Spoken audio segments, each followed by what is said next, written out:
ഇസ്രായേലിനും American ചേരിക്കുമെതിരെ Iran ശക്തമായ നിലപാട് സ്വീകരിച്ചതോടെ പശ്ചിമേഷ്യ വീണ്ടും ഒരു യുദ്ധത്തിൻ്റെ വക്കിലേക്ക് പോകുമോ എന്ന ആശങ്കയിലാണ് ലോകരാഷ്ട്രങ്ങൾ.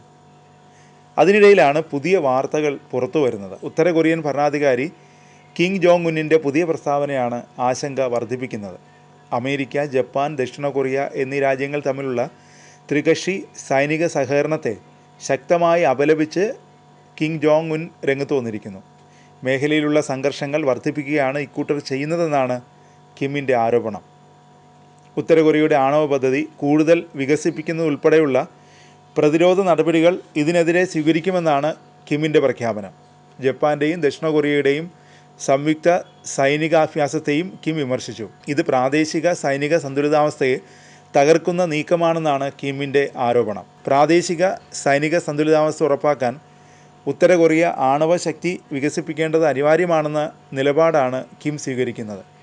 ഉത്തര കൊറിയയുടെ സുരക്ഷാ ഭീഷണികൾക്കെതിരെ സംയുക്ത പ്രതിരോധം ശക്തിപ്പെടുത്തുക എന്ന ലക്ഷ്യത്തോടെ അമേരിക്ക, ജപ്പാൻ, ദക്ഷിണ കൊറിയ എന്നീ രാജ്യങ്ങൾ അവരുടെ ആദ്യത്തെ ത്രിരാഷ്ട്ര അഭ്യാസമായ ഫ്രീഡം എഡ്ജ് നടത്തിയതിന് പിന്നാലെയാണ് കിമ്മിൻ്റെ ഈ പ്രസ്താവന പുറത്തു വരുന്നത്. ഈ സൈനിക അഭ്യാസത്തിൽ 3 രാജ്യങ്ങളുടെയും യുദ്ധക്കപ്പലുകൾ, വിമാനങ്ങൾ, അമേരിക്കയുടെ ആണവ വിമാനവാഹിനി കപ്പൽ എന്നിവയും ഉൾപ്പെടുന്നു. പ്രാദേശിക സൈനിക സന്തുലിതാവസ്ഥ ഉറപ്പാക്കുന്നതിന് സുസ്ഥിരമായ പ്രതിരോധ നടപടികൾ സ്വീകരിക്കുമെന്ന കിമ്മിൻ്റെ പ്രതിജ്ഞയിൽ കൂടുതൽ ആണവ വികസനം മാത്രമല്ല, റഷ്യ, ചൈന തുടങ്ങിയ മറ്റ് രാജ്യങ്ങളുമായുള്ള സൈനിക സഹകരണവും ഉൾപ്പെടുന്നുണ്ട്.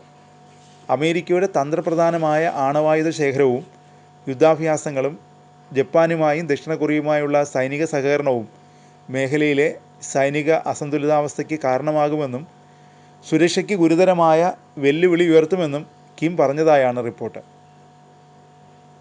റഷ്യയുടെ യുക്രൈനുമായുള്ള യുദ്ധത്തെക്കുറിച്ചും സന്ദർശന വേളയിൽ കിം സൂചിപ്പിച്ചു.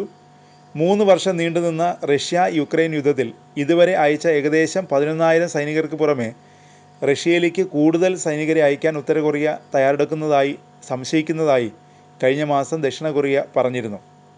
ഉത്തര കൊറിയൻ വാർത്താ ഏജൻസിയായ KCNA ഫെബ്രുവരി 8-ന് പുറത്തിറക്കിയ ഒരു പ്രത്യേക റിപ്പോർട്ടിൽ ദക്ഷിണ കൊറിയയുമായുള്ള ഈ വർഷത്തെ അമേരിക്കയുടെ സൈനിക പ്രവർത്തനങ്ങളെ വിമർശിക്കുകയും ആക്രമണാത്മക നടപടികൾ അഭികാമ്യമല്ലാത്ത പ്രത്യാഘാതങ്ങൾ നേരിടേണ്ടി വരുമെന്ന് മുന്നറിയിപ്പ് നൽകുകയും ചെയ്തു.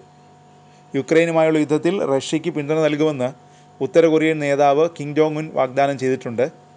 റഷ്യയിലെ കുർസ്ക് മേഖലയിലെ മുൻനിരയിലേക്ക് ഉത്തര കൊറിയൻ സൈന്യം തിരിച്ചെത്തിയതായി യുക്രൈൻ പ്രസിഡന്റ് സെലൻസ്കിയും സ്ഥിരീകരിച്ചിട്ടുണ്ട്.